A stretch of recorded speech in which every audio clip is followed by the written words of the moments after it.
Bonjour à tous, donc Gilles, agriculteur du Loiret. Comme vous pouvez voir derrière moi, on n'est pas dans le Loiret, on est dans le Lot aujourd'hui et je suis en formation chez André Delpech, donc qui est producteur d'ovins, donc il est éleveur et il a des techniques assez intéressantes sur l'élevage ovin, en particulier sur le pâturage, sur un système plutôt extensif, plutôt en extérieur, qui m'intéresse beaucoup. Pourquoi? Parce que je me pose des questions sur comment valoriser au niveau de mon exploitation mes surfaces en jachère, comment essayer de remettre de l'élevage sur mon exploitation qui est on va dire en zone intermédiaire. Et donc voilà, aujourd'hui je suis là pour une formation. Alors je vais vous faire grâce de toute la partie, on va dire, en salle, et par contre je vais vous filmer toute la partie un petit peu plus en extérieur, le matériel, un peu comment ça se passe, et puis un petit peu sa vision d'André et de son épouse sur la partie élevage. Donc vraiment sur un élevage plutôt extensif, plutôt intéressant. Vous allez voir tout ça dans cette vidéo. Allez, c'est parti.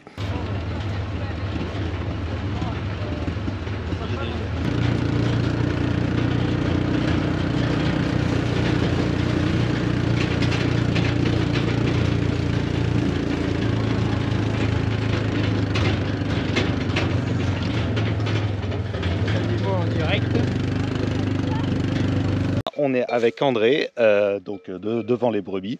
Alors André, explique-nous un peu comment t'en es arrivé là, à ce projet, à tout ça. Bonjour, donc moi c'est André Delpech, éleveur de moutons viande sur les côtes du Lot, donc en GAEC avec mon épouse Agnès, mon frère Francis. On a 1500 brebis qui sont conduits en plein air intégral toute l'année, y compris donc les agnelages. On produit de l'agneau label, on fait aussi donc de la vente directe donc en caissette d'agneau.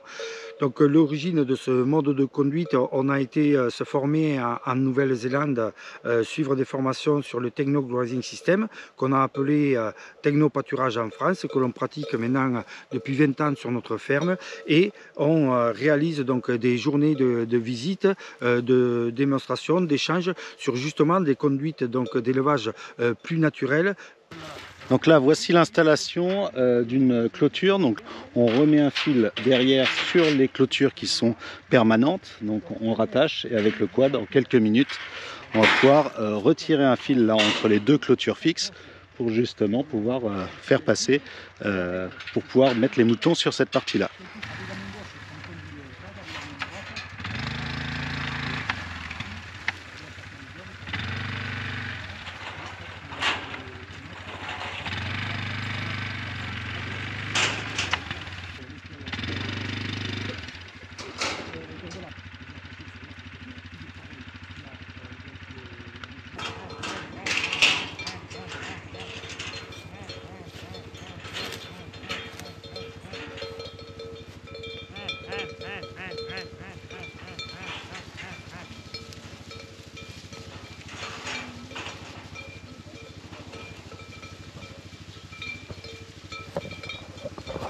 Bon, elles savent qu'il y a de l'herbe bonne à manger derrière, donc elles y vont toutes seules.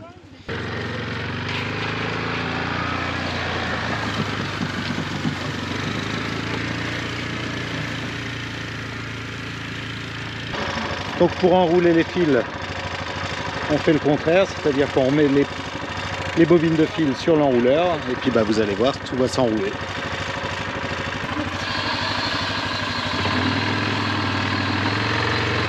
On ne sent pas le jus, évidemment. C'est juste pas le jus. Donc l'extracteur arrache le piquet et les isolateurs sont placés de telle façon que le fil il passe en dessous et donc il enlève tout seul de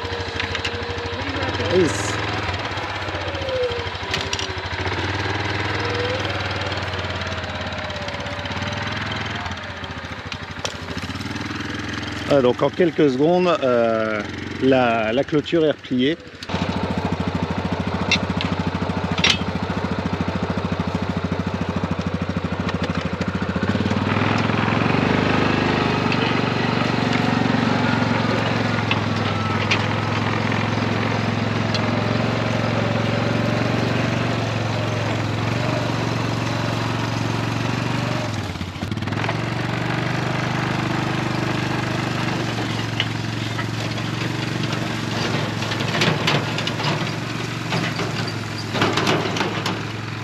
Donc en brebis, il faudrait un chargement au moins de 500 brebis par hectare. Et donc si on a un lot que de 250 brebis, on va clôturer 50 arbres. Et donc on aura un chargement de 500 brebis hectare. Donc tout dépend effectivement un peu la hauteur d'herbe au moment où on arrive. Et bien sûr qu'il faut faire attention donc de ne pas faire surpâturer, parce que l'herbe ne va pas repousser que de par les racines, mais aussi avec les feuilles qui leur restent et la photosynthèse qui leur permet de repartir. Donc attention effectivement donc, au surpâturage. Mais les principes du techno-pâturage, c'est une gestion en pâturage tournant rapide, petites cellules de pâturage, ces petits parcs, comme ils sont petits, on les appelle des cellules de pâturage, et on constitue le troupeau donc le plus grand possible, et on tourne donc tous les 2 jours en principe, mais nos parcours, toutes nos surfaces, et surtout dans le technopâturage, c'est bien toute l'année. On ne dit pas je vais bien gérer l'herbe au printemps lorsqu'il y en a. Non, il faut la gérer toute l'année pour avoir du pâturage toute l'année et au final donc réduire fortement donc, nos coûts de production, puisque le coût de la ration au pâturage va coûter 5 fois, voire même peut-être aujourd'hui avec l'augmentation des céréales, 6 fois plus cher si on l'a en bâtiment. Mais de plus, ça demande plus de travail, puisqu'il faut effectivement avoir récolté donc ces fourrages ou en silage ou en rubanage, les stocker dans le hangar, venir les redistribuer, pailler dans les bâtiments, ressortir les fumiers, et ça à chaque fois on consomme énormément donc d'énergie au prix où elle devient et où elle sera donc demain. On se met donc énormément de charges sur le coût alimentaire, mais aussi sur la mécanisation, sur les bâtiments, et on se crée encore plus de travail. Donc pour gérer des troupeaux plus importants sur plus de surface, tout en ayant un système intensif qui nous permet dans cette conduite du pâturage de nourrir presque 2 fois plus de brebis que dans une conduite en voulant faire donc des foins par exemple, quoi. Donc c'est un système naturel, durable bien sûr, qui permet de réduire donc ces coûts de production, d'améliorer donc la rentabilité, mais surtout la rentabilité horaire. Et donc dans cette conduite, ce qui devient indispensable, c'est quand même donc l'équipement avec le quad, comme on l'a vu, pour poser les clôtures, pour faire la surveillance, avec les chiens sur le quad donc pour nous y aider, et le quad et le petit tracteur qui tire le parc de tri, la remorque ou les nourrisseurs. Et bien sûr qu'on a le souci, on a tiré des lignes de tuyaux pour amener nos abreuvoirs à niveau constant et alimenter donc tout au long de l'année notre troupeau, nos troupeaux donc avec de l'eau dans des abreuvoirs à niveau constant. Et donc l'important, la première étape quand même, est de semer donc des bonnes prairies multi-espèces avec suffisamment de légumineuses, de préférence donc des trèfles blancs nains, associés donc à des raies granglées, et on va rajouter au moins une plante à tanin, donc la plus pérenne étant la légumineuse, le lotier et le plantain, et dans nos essais donc une nouveauté donc intéressante, et c'est aussi une plante donc riche en tanin.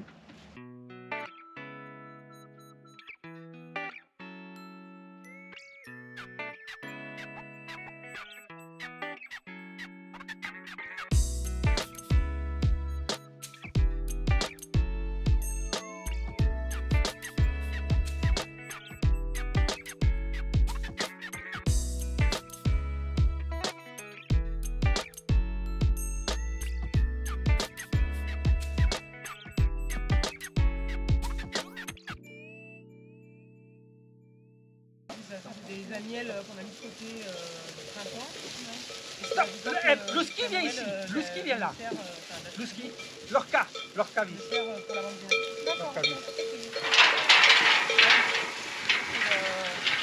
C'est un prédateur le chien.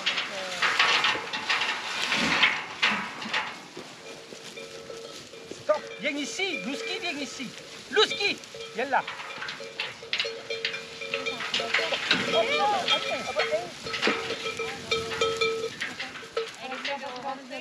Stop, Louski viens ici, Louski.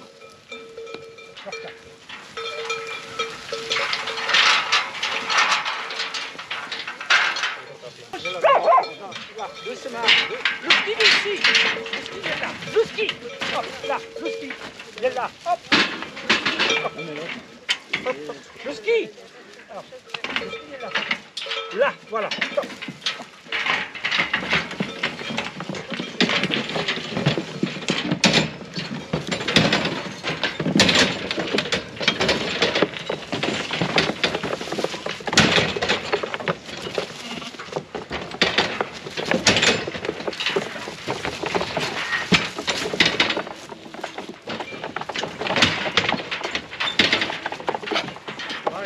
Dans le couloir, on peut aussi vermetiser.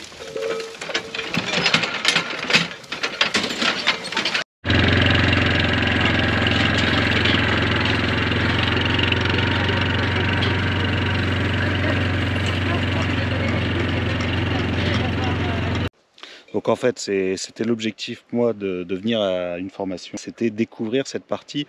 Alors c'est pas de l'agneau, enfin c'est pas de l'ovin low cost, mais c'est avec le moins de bâtiments possible, avec le moins de charges, le plus efficace possible, et une efficacité de la main d'œuvre en fait, si on peut résumer un petit peu. Donc cette conduite plein air a l'avantage effectivement de réduire fortement donc les coûts de production. Une ration en bâtiment va coûter 5 à 6 fois plus cher que la ration au pâturage. Donc ce qui explique qu'on améliorera la rentabilité, mais le pâturage, s'il est bien planifié, bien programmé, avec la pose des clôtures électriques pour gérer le pâturage au fil avant, fil arrière, qui se fait donc à l'aide d'un quad, on diminue aussi donc, la pénibilité et on passe donc moins d'heures pour alimenter donc son troupeau. Donc là on est devant le quad. Alors déjà première chose, un arceau devant et en dessous pour passer toutes les clôtures. Donc le concept de clôture Kiwitech étant sur des piquets fibres de verre souples, donc on roule sur les clôtures qui se relèvent lorsqu'on est passé. Donc c'est un gain de temps effectivement très important. On n'ouvre pas une barrière. Pour cela, il n'y a pas de barrière. Il n'y a même plus de barrière. Les animaux vont circuler lorsqu'on va lever les fils et le quad, lui, il roule dessus grâce donc aux antennes. Les fils passent sous le quad et se relèvent dès que l'on est passé. Et donc le quad est équipé pour poser les clôtures avec la canne pour pouvoir attraper donc les animaux. Les chiens nous suivent tout le temps, au moins un chien avec nous, ainsi que donc la boîte à pharmacie. Mais le quad a aussi son attelage derrière. On va pouvoir traîner la remorque bétaillère, les nourrisseurs, les trémies, les remorques pour nous aider à travailler.